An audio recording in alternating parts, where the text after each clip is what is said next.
À 58 ans, Monique Leclerc vendait des roses. 6 mois qu'elle se tenait, chaque soir, devant le même restaurant gastronomique raffiné, au cœur d'une ville de province en Provence. Une silhouette ignorée, un visage invisible. Jusqu'à ce fameux vendredi soir. Le propriétaire, un milliardaire du nom de Jean-Pierre Dubois, sortit, marqua un temps d'arrêt et la dévisagea. Son regard glissa des roses dans le seau à Monique, puis un rire sonore et cruel fusa. « Si vous réussissez l'exploit de me vendre ces fleurs en japonais parfait, je vous offre 100 000 euros. » La clientèle huppée qui quittait l'établissement éclata d'un rire complice. Une farce de mauvais goût. Pourtant, Monique le fixa droit dans les yeux et lâcha 3 mots que nul n'aurait pu anticiper, « J'accepte le défi. » Le rire de Jean-Pierre Dubois mourut sur ses lèvres. Sa voix se fit tranchante, glaciale. « Tiens, encore vous ?» Monique sentit une vague de chaleur lui envahir le visage, la brûlure de l'humiliation. Le milliardaire lui faisait face, l'incarnation de la réussite, costume bleu nuit impeccable, chevelure poivre et sel savamment peignée. Ses yeux étaient 2 éclats de silex, durs et froids. Des passants ralentissaient, curieux. À l'intérieur, les clients se pressaient contre la grande baille vitrée, avides du spectacle qui se jouait.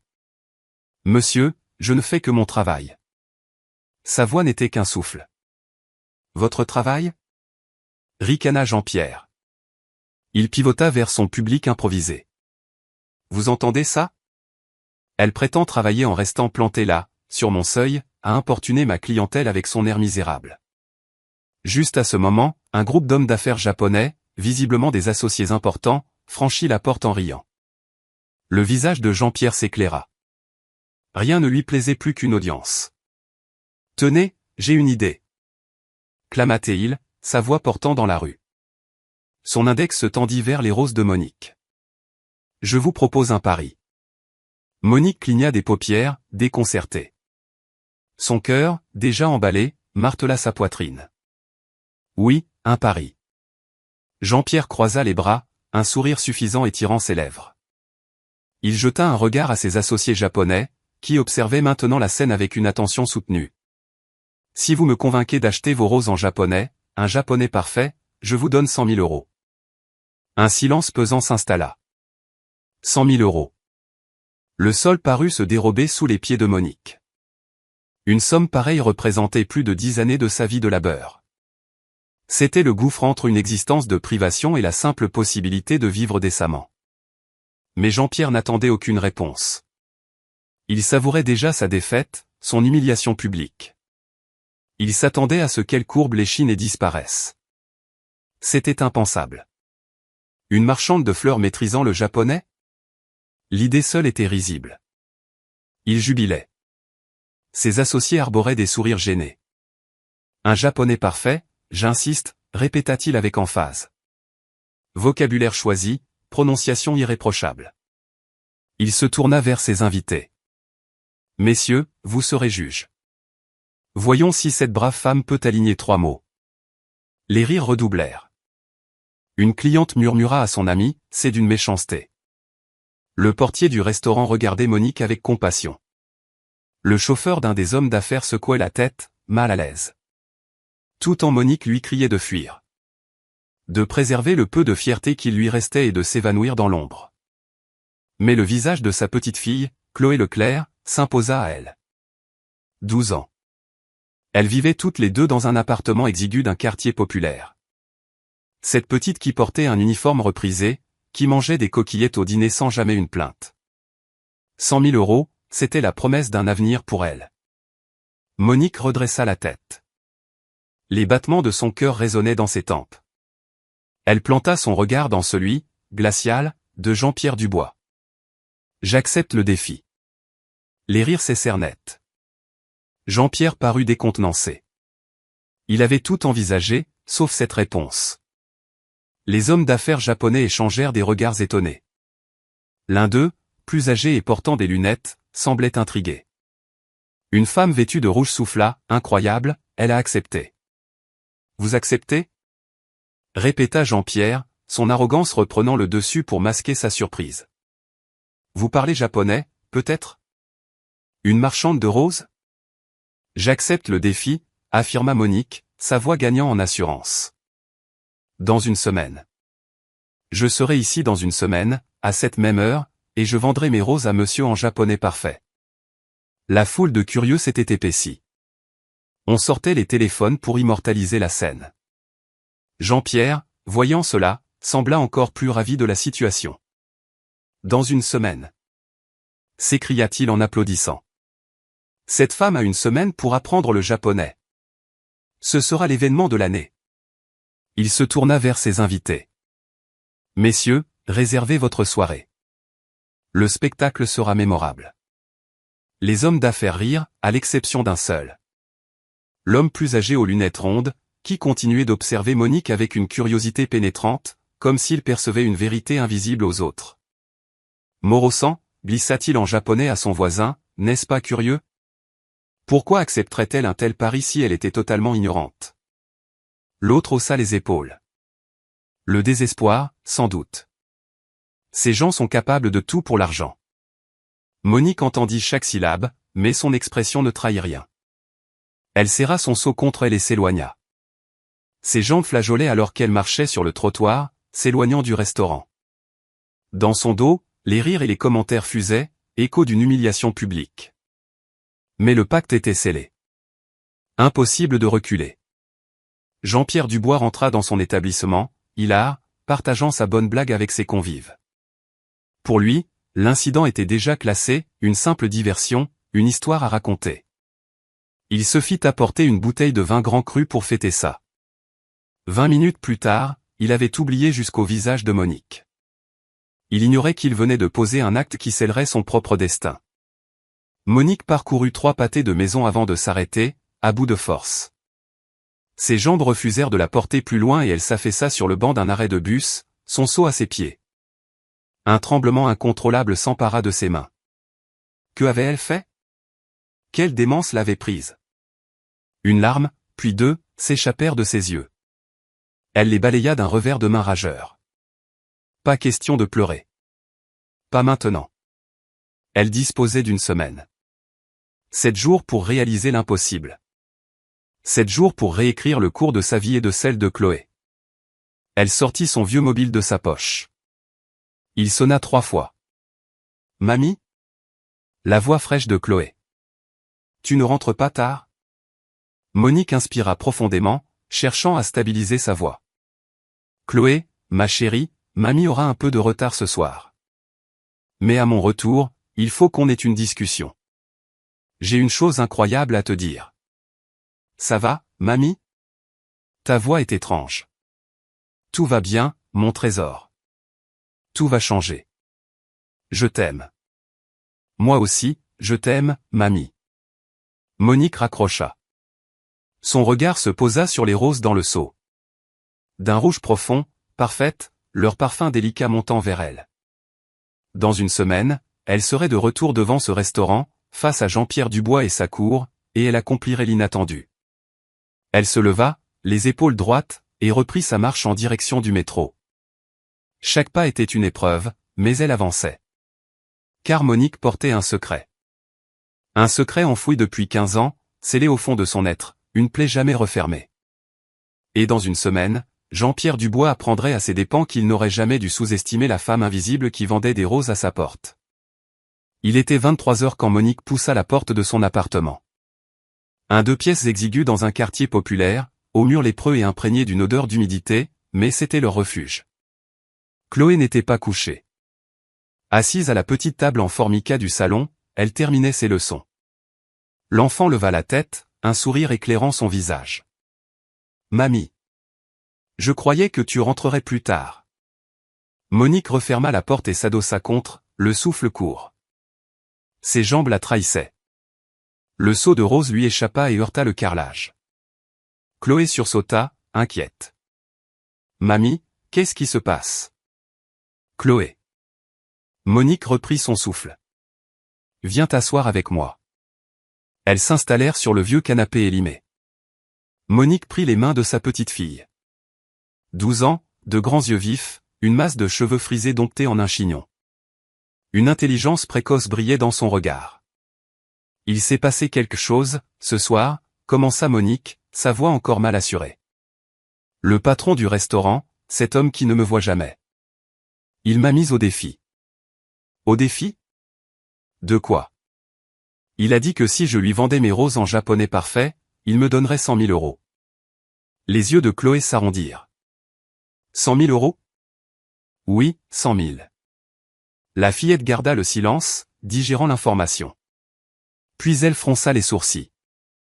Mais mamie, tu ne parles pas japonais. Monique la regarda longuement. Un regard qui portait le poids de 15 années de secret, de douleur et de silence. Chloé, j'ai quelque chose à te dire. Quoi?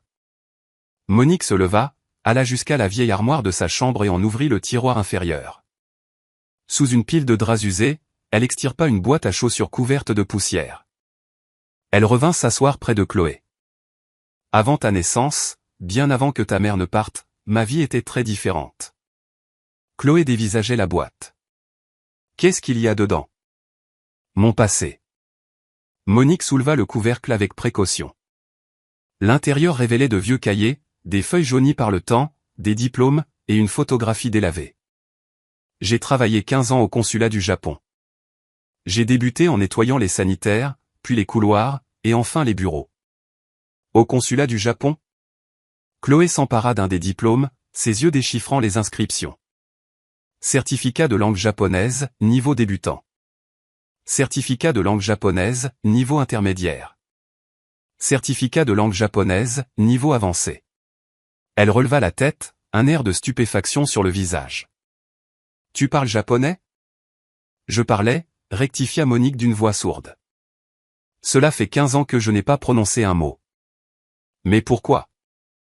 Monique saisit la photographie. 2 femmes y souriaient. L'une était elle, visiblement plus jeune, plus insouciante. L'autre, une japonaise au regard bienveillant. C'était Keiko. Ma meilleure amie. Elle était traductrice au consulat. Je faisais le ménage dans son bureau chaque jour. Nous sommes devenus amis. Sa voix se chargea d'une douce mélancolie. Elle m'a appris le japonais pendant des années, sur nos pauses déjeuner, le soir après le travail, les week-ends. Elle disait que j'avais un talent fou. Chloé examinait la photo, captivée. Elle est devenue quoi? Elle est retournée au Japon pour un meilleur poste. Nos adieux ont été déchirants. Je lui ai promis de persévérer. Et je l'ai fait. J'ai pris des cours, j'ai étudié sans relâche. Je suis devenu bilingue. Alors, pourquoi avoir arrêté? Monique ferma les paupières. La blessure était toujours à vif. J'ai voulu mettre à profit cette compétence. J'ai postulé pour un poste au consulat. N'importe quoi, assistante, peu importe, mais autre chose que femme de ménage. Je m'étais tant investi. J'ai passé l'entretien, je me suis exprimé dans un japonais impeccable. Ils ne m'ont pas retenu. Pourquoi? Demanda Chloé, la gorge nouée. Parce que j'étais la femme de ménage. Parce qu'à leurs yeux, ma place était de récurer les sols. Les larmes perlaient aux cils de Monique. Ils me l'ont dit sans détour. Que j'étais très compétente dans mes fonctions actuelles, que je devrais m'en contenter, que je n'avais pas le standing pour représenter le consulat. Chloé serra la main de sa grand-mère. Mamie. 2 mois plus tard, j'étais licencié. Compression de personnel. 15 ans de ma vie, balayés. Alors, je n'ai plus jamais parlé japonais. J'ai tout enfermé dans cette boîte. C'était trop douloureux de me souvenir. Un long silence emplit la pièce, seulement percé par les bruits de la ville. Monique sécha ses joues. Chloé la contemplait, les yeux humides. Et maintenant? Demanda-t-elle doucement. Maintenant, une chance s'offre à moi. 100 000 euros, Chloé. De quoi quitter cet endroit? De quoi t'offrir une vraie chambre? De quoi créer ma propre activité? De quoi vivre, enfin, et non plus seulement survivre. Mais, tu t'en souviens? Après 15 ans? Je n'ai rien oublié. Monique prit un cahier et l'ouvrit. Des pages et des pages de calligraphie japonaise. Kanji, hiragana, katakana. Tout est là, dans ma mémoire. C'était juste verrouillé à double tour. Il est temps de rouvrir la porte. Chloé se jeta au cou de sa grand-mère.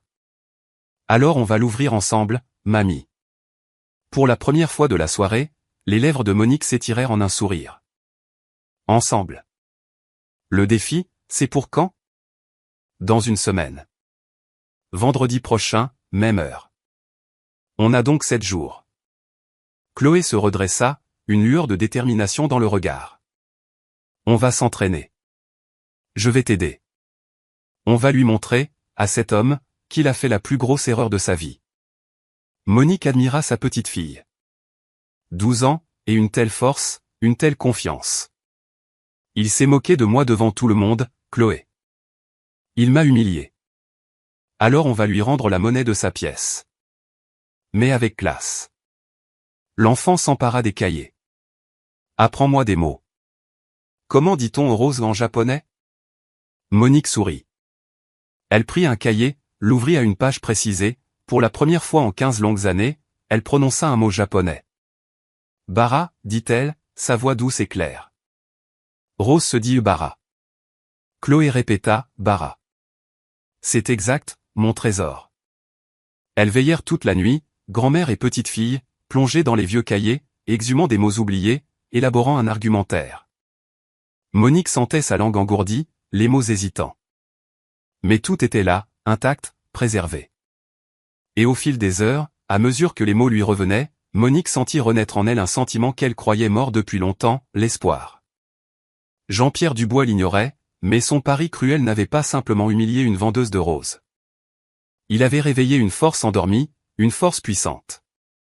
Une force qui allait tout bouleverser. Samedi matin, Monique se leva courbaturée. 3 heures de sommeil à peine. Peu importait. Le compte à rebours avait commencé. 7 jours. Il fallait que ce soit suffisant. Chloé était déjà à table, dégustant des tartines de pain et de confiture. Elle leva les yeux et sourit à sa grand-mère. Bonjour, Sensei. Monique esquissa un rire. Sensei. Je ne suis qu'une vendeuse de roses. Pour l'instant. Chloé désigna un cahier. Aujourd'hui, mission observation. Étudie ton adversaire, mamie. Monique se posta sur la rue principale vers midi. Le restaurant était encore fermé. Elle vendit quelques roses, et attendit. À 18 heures, une luxueuse berline allemande se gara. Jean-Pierre Dubois en descendit. Costume gris impeccable, montre ostentatoire, il hurlait dans son téléphone. Il pénétra dans l'établissement sans un regard pour le monde extérieur.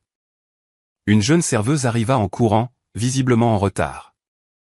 Elle ressortit 2 minutes plus tard, en pleurs. Jean-Pierre la suivit sur le pas de la porte, vociférant, « Le retard est intolérable ici. Je ne vous paie pas pour arriver à votre guise. Monsieur, je suis désolé, le tramway est tombé en panne. » Le tramway? Partez plus tôt. C'est votre dernier avertissement. La prochaine fois, c'est la porte. La jeune femme s'enfuit, sanglotant. Monique serra son seau. Cet homme était un tyran. La semaine s'écoula sur ce même modèle. Monique vendait ses fleurs. Jean-Pierre arrivait à 18 heures, arrogant. Il ne lui jeta plus un seul regard. Le pari était déjà loin. Mais Monique, elle, n'oubliait pas. Chaque soir, elle s'exerçait. Les mots affluaient, le japonais redevenait une seconde nature. Des souvenirs de ses conversations avec Keiko lui revenaient. Mercredi, une femme élégante, dans la quarantaine, s'approcha et lui acheta 3 roses. Merci, dit Monique. La femme la fixa. C'est vous, n'est-ce pas? La femme du pari. Monique se raidit. Comment le savez-vous? Mon père était présent. Il m'a raconté l'anecdote, qu'il a trouvée très amusante. Elle regarda le restaurant. Je suis Sandrine Dubois. La fille de Jean-Pierre. Monique était sans voix. Je suis venue vous dire une chose, poursuivit Sandrine à voix basse. Mon père est un homme difficile, parfois cruel. Mais il n'a pas toujours été ainsi. Il a bâti cet empire en partant de rien. Il est arrivé du Japon sans le sou, il en a bavé. Cela l'a endurci. Pourquoi me confier cela? Parce que sa façon de vous traiter m'a fait honte. Sandrine la regarda droit dans les yeux. Si vous allez jusqu'au bout, si vous parlez réellement japonais, je veux que vous sachiez une chose. Laquelle? Mon père est originaire d'Osaka, pas de Tokyo comme il le prétend. Il renie ses origines plus modestes. Le dialecte d'Osaka est très particulier. Si vous l'utilisez. Un fin sourire se dessina sur ses lèvres. Vous le désarmerez. Un frisson parcourut Monique. Pourquoi m'aider? Parce qu'il faut bien que quelqu'un rappelle à mon père d'où il vient. Qu'il a, lui aussi, connu l'humiliation et l'invisibilité. Sandrine lui glissa un billet, bien plus que le prix des roses. Bonne chance. Et elle partit. Monique resta là, le billet en main, l'esprit en ébullition.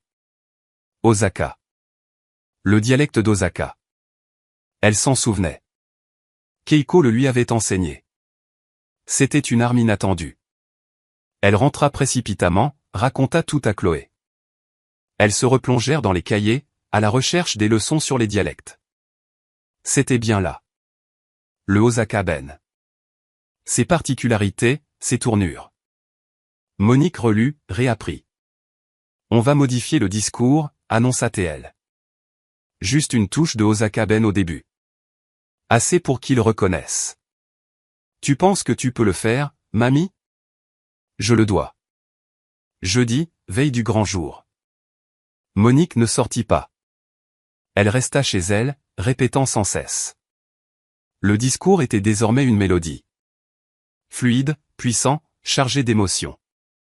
Elle y avait inséré le dialecte, mais aussi de la poésie, des allusions à l'humilité, au respect. Le soir, Chloé lui demanda une dernière répétition. Monique se mit au centre du petit salon, un seau imaginaire à la main. Elle inspira, et les mots s'envolèrent. 3 minutes de japonais pur. Elle décrivit les roses, leurs symboles. Le rouge de la passion, le blanc de la pureté, le rose de la gratitude. Elle commença en dialecte d'Osaka, avant de passer à un japonais des plus soutenus. Elle conclut par un poème sur la fleur qui perce le bitume, sur la beauté insoupçonnée. À la fin, Chloé pleurait et souriait à la fois. Mamie. Demain, il va tellement regretter. Monique sourit, épuisée, anxieuse, mais prête. Demain, je vais lui prouver, à lui et au monde entier, qu'on ne doit jamais, jamais, sous-estimer une femme invisible. Vendredi. Le jour J. Monique avait peu dormi. À 7 heures, elle était debout. Elle se doucha, mit ses meilleurs habits, un jean impeccable, un chemisier blanc réservé aux occasions. Une touche de rouge à lèvres. Chloé lui fit un chignon soigné, lissant ses cheveux blancs avec tendresse. Tu es superbe, mamie. Je suis vieille. Tu es une reine. À 18 heures, Monique quitta l'appartement, emportant son seau de 17 roses rouges, parfaites. Dans le métro, son cœur battait une danse effrénée. Elle arriva à 19 heures devant le restaurant, qui battait son plein. Elle se posta sur le trottoir et attendit. À 19h30, la berline allemande se gara. Jean-Pierre en descendit, accompagné des 3 mêmes cadres japonais. Il riait. Il s'arrêta sur le seuil, et son regard la croisa. Il fronça les sourcils, un instant dérouté, puis la mémoire lui revint. Un sourire narquois se peignit sur son visage. Incroyable! S'exclama-t-il à l'attention de ses convives. Regardez qui est là. La vendeuse de roses est revenue. Les cadres semblaient curieux.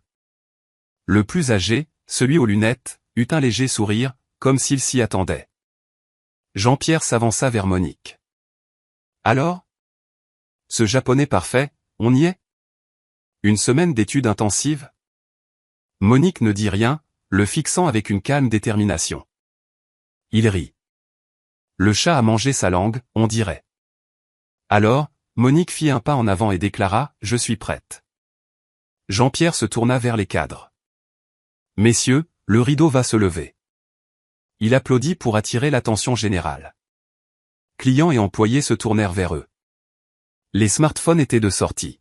« Mesdames et messieurs !» cria-t-il. La semaine dernière, j'ai parié 100 000 € que cette dame ne pourrait pas me vendre ses roses en japonais parfait. Et la voici. Des rires, des murmures. La pauvre, entendit-on. Monique ne s'y a pas. Le cadre le plus âgé s'interposa. Duboisson, dit-il en japonais, une promesse est une promesse. Écoutons-la. Jean-Pierre balaya l'air de la main. Évidemment. Je suis un homme d'honneur. Il se tourna vers Monique, goguenard. La scène est à vous. Montrez-nous vos talents acquis sur YouTube. Nouveau ricanement. Monique inspira profondément. Elle balaya du regard l'audience. Une trentaine de personnes, suspendues à ses lèvres, attendant sa chute. Elle ferma les yeux un instant. L'image de Chloé. Le souvenir de Keiko. 15 ans de silence forcé. Toutes les humiliations, toutes les portes fermées. Elle rouvrit les yeux et sa voix s'éleva. Bonsoir, dit-elle en français, avant de basculer. Son timbre changea, plus mélodieux, plus assuré. Les premiers mots japonais s'envolèrent, dans le dialecte d'Osaka. Un salut respectueux au cadre, avec cet accent si particulier. Le plus âgé écarquilla les yeux. Jean-Pierre fronça les sourcils. Monique enchaîna, dans un japonais formel cette fois.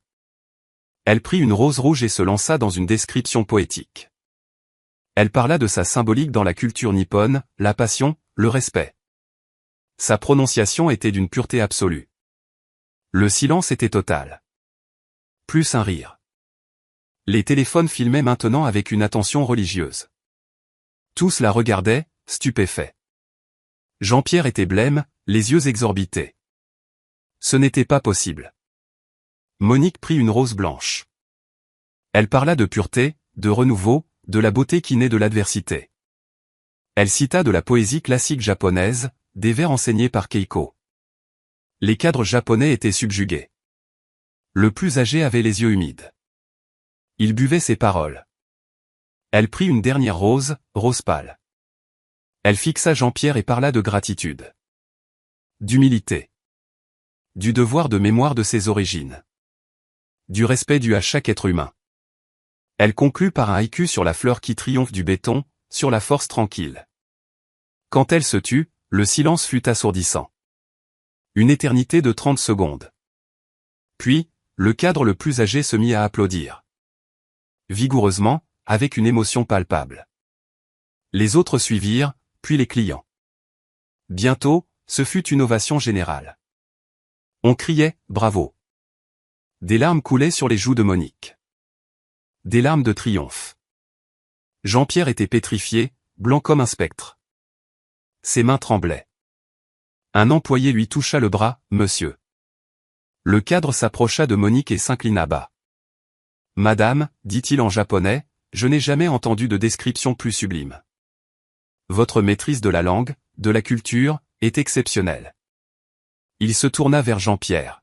« Duboisson, vous devez honorer votre parole. » Elle a brillamment relevé le défi. Jean-Pierre déglutit. « Où avez-vous appris ?» demanda le deuxième cadre en japonais. « Vous parlez mieux que moi. » Monique sourit et répondit dans sa langue. « J'ai travaillé 15 ans au consulat. Une amie chère m'a tout appris. Je n'avais jamais eu l'occasion de le parler. 15 ans. Dit le troisième. Et vous vendez des fleurs dans la rue. Quel gâchis. La vie prend parfois des détours étranges, répondit Monique. Mais le savoir reste, attendant son heure. Les cadres étaient conquis. L'un d'eux interpella Jean-Pierre. Duboisson. Les 100 000 euros. Votre parole a-t-elle un poids? Jean-Pierre sortit de sa torpeur. Il regarda la foule, les téléphones. Sa réputation était en jeu. Il n'avait pas le choix. Je suis un homme de parole. Il sortit son smartphone, les mains toujours tremblantes. Votre nom? Votre RIB? Monique lui donna les informations, peinant à y croire. Une minute plus tard, il montra l'écran au cadre. Virement de 100 000 euros, effectué. Le plus âgé vérifia et opina. C'est confirmé. La foule applaudit de plus belle. Le téléphone de Monique vibra. Vous avez reçu un virement de 100 000 euros. Elle vacilla. Une cliente la soutint. Ça va? J'ai réussi, murmura-t-elle. J'ai vraiment réussi. Jean-Pierre rangea son téléphone. Son regard sur Monique n'était plus arrogant. Il était confus. Honteux. Il voulut parler, mais les mots ne vinrent pas. Le cadre le plus âgé demanda à Monique son nom. Monique. Monique sans. Il s'inclina. Vous m'avez rappelé aujourd'hui qu'il ne faut jamais juger les gens sur les apparences. Il foudroya Jean-Pierre du regard. Dubois sans. Ayez honte. Cette femme a plus d'élégance et de culture que la plupart de vos clients. Jean-Pierre baissa les yeux, soudain misérable. Une cliente demanda à Monique si elle allait continuer son commerce. Monique regarda ses roses, son téléphone, la foule. Et sourit. Pour le moment, oui. Mais avec dignité. Nouveaux applaudissements. En 5 minutes, toutes ces roses furent vendues.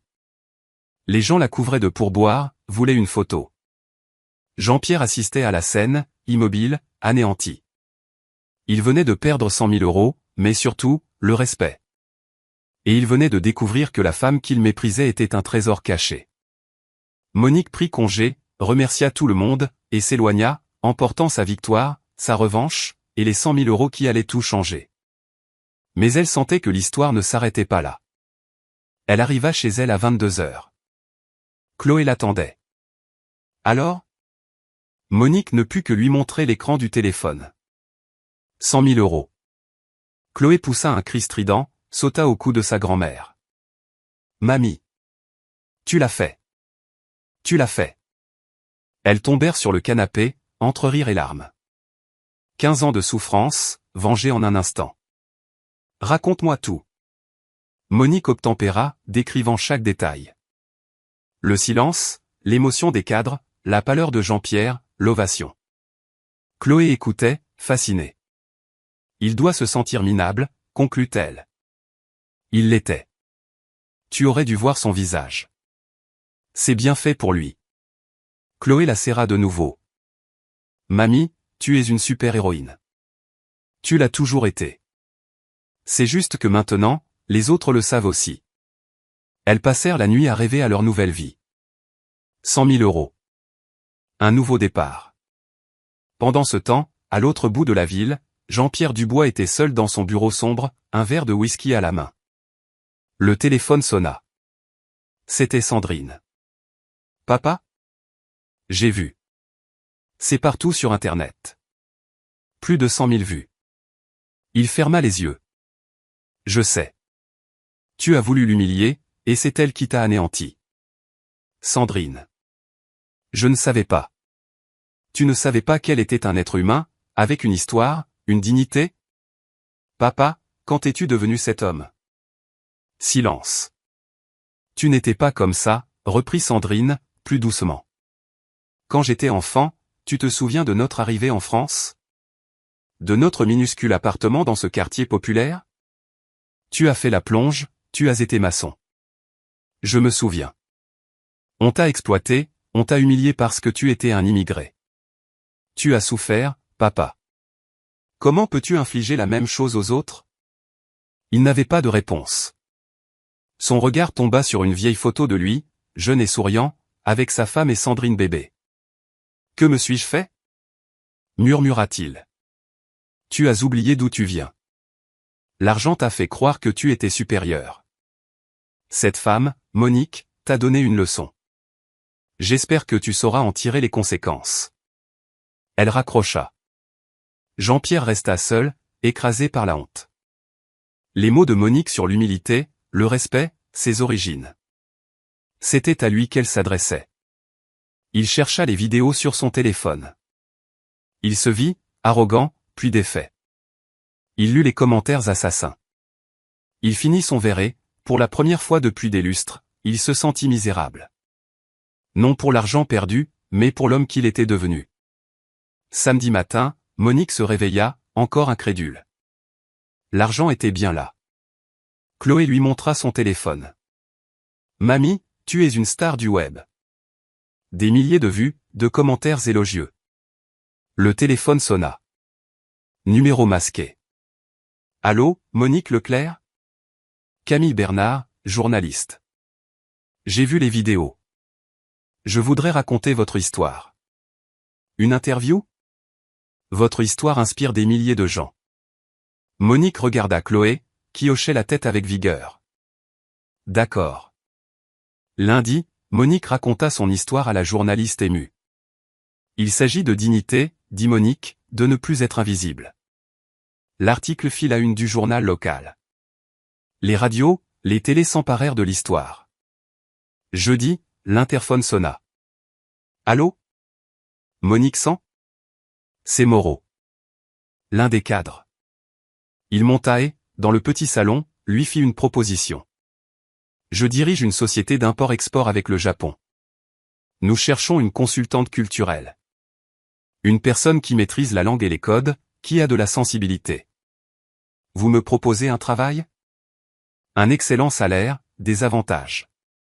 Mais, monsieur, j'ai 58 ans, je vends des fleurs. Vous avez 15 ans d'expérience, une maîtrise parfaite du japonais et une dignité qui ne s'achète pas. L'âge est un atout. Monique regarda Chloé, bouche bée. Je dois réfléchir. Moreau lui laissa sa carte.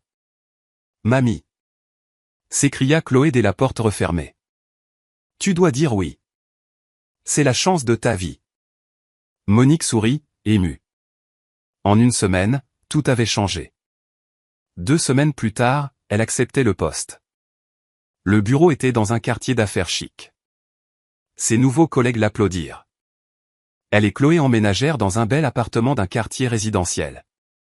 Chloé avait enfin sa propre chambre. La vie était douce. Mais Monique évitait le quartier du restaurant. Un soir, l'interphone sonna. Monique Sans? C'est Sandrine. Elle monta, les yeux rougis. C'est mon père. Il ne va pas bien. Depuis cette soirée, il est méconnaissable. Il a fermé 3 jours, il a bu, il a pleuré. Il a rouvert, mais il est différent. Il est gentil, il s'est excusé auprès de tout le monde, il a augmenté les salaires. Il n'arrête pas de parler de vous. Il voudrait vous voir, s'excuser en personne. Monique hésita. Je ne sais pas. Je comprends. Mais il n'est pas mauvais. Il s'était juste égaré. Vous l'avez réveillé. Monique pensa à Keiko et à sa foi en la rédemption. Où? Au restaurant. Demain soir. Il le fermera pour vous. Il veut cuisiner pour vous. Un dîner japonais, en signe de respect. Chloé, qui avait tout entendu, dit, tu n'es pas obligée, mamie. Mais elle regarda Sandrine. D'accord, je viendrai. Le lendemain, nerveuse, elle se rendit au restaurant. Sandrine l'accueillit. Une seule table était dressée. Jean-Pierre était en cuisine, en tablier. Il s'approcha et s'inclina profondément. Monique Sans, dit-il en japonais. Merci d'être venu. Il n'était plus le même homme. Il lui servit une soupe miso. Au Japon, expliqua-t-il, cuisiner pour quelqu'un est la plus profonde des excuses. Il s'assit. Monique Sans, pardonnez-moi. Je vous ai humilié. Vous ne méritiez pas ça. En parlant japonais, en évoquant Osaka, ma ville, vous m'avez tendu un miroir. J'ai vu le monstre que j'étais devenu. Moi qui avais connu l'humiliation en arrivant en France. L'argent m'a corrompu. Vous m'avez sauvé. Il lui servit d'autres plats, sashimi, tempura, iyayako. J'ai changé. J'ai augmenté les salaires, je crée un fonds pour les vendeurs de rue. Des bourses d'études du japonais. En votre honneur. Monique était bouleversée. Jean-Pierre Sans, dit-elle en japonais, l'important n'est pas l'erreur, mais la leçon. Vous avez appris. Ils dînèrent, partageant leurs histoires. En partant, il lui dit, merci de m'avoir rappelé qui j'étais. 3 mois plus tard, en décembre, Monique se promenait après le travail. Moreau l'appela. Monique Sans, vous êtes promue. Coordinatrice des relations culturelles. Elle rayonnait. Elle passa devant le restaurant. L'enseigne avait changé, restaurant Osaka, la cuisine du cœur. Jean-Pierre sortit en la voyant. Monique sans. Entrez. Il lui montra les murs, ornés de photos d'Osaka et d'une de lui, jeune, à la plonge. Et un grand tableau, une femme tenant des roses, avec la légende « Ne sous-estimez jamais la personne invisible. Elle pourrait vous enseigner la plus grande leçon de votre vie. » Il l'invita à la soirée de réouverture. Elle accepta. Le soir de la fête, elle vint avec Chloé. Jean-Pierre prit la parole. Il y a 3 mois, j'étais un homme arrogant. Quelqu'un m'a ouvert les yeux. Il appela Monique. Elle raconta son histoire. La justice, ce n'est pas la vengeance, c'est le changement, conclut-elle sous les applaudissements. À la fin, il lui tendit une enveloppe, un chèque de 50 000 €. Un investissement. Sandrine m'a parlé de votre projet de fleuriste. Une fleuriste qui enseignerait le japonais et emploierait des vendeurs de rue. Je n'accepte pas la charité. C'est un partenariat. Votre cœur est mon argent. Elle réfléchit. C'était du respect. J'accepte. Mais la boutique s'appellera Fleuriste Keiko. Parfait. 3 mois plus tard, le Fleuriste Keiko ouvrait ses portes. Un lieu élégant et chaleureux, avec une petite salle pour les cours de japonais gratuits. Un samedi, une jeune femme timide entra. C'est pour les cours de japonais. Les larmes aux yeux, elle expliqua, je suis femme de ménage. Je n'ai jamais eu les moyens. Monique se revit, 15 ans en arrière. Comment vous appelez-vous? Léa Martin. Léa, bienvenue. Les cours commencent lundi. Je vais vous apprendre tout ce que je sais. Parce que vous n'êtes pas invisible. Personne ne l'est. Et tout le monde mérite sa chance de fleurir. Léa pleura. Monique la prit dans ses bras. Elle avait compris. Il ne s'agissait pas d'argent, mais de briser un cycle. De semer des graines de dignité et de respect. Jean-Pierre avait appris sa leçon. Monique avait trouvé sa voie. Ensemble, ils avaient fait naître l'espoir. Et l'espoir est la plus précieuse des fleurs. Combien de fois vous êtes-vous senti invisible? Mais la vérité finit toujours par éclore. Si cette histoire a résonné en vous, laissez un j'aime et partagez en commentaire un moment où vous vous êtes senti vu. Car parfois, la plus grande des forces est le courage silencieux de ceux qui continuent de croire.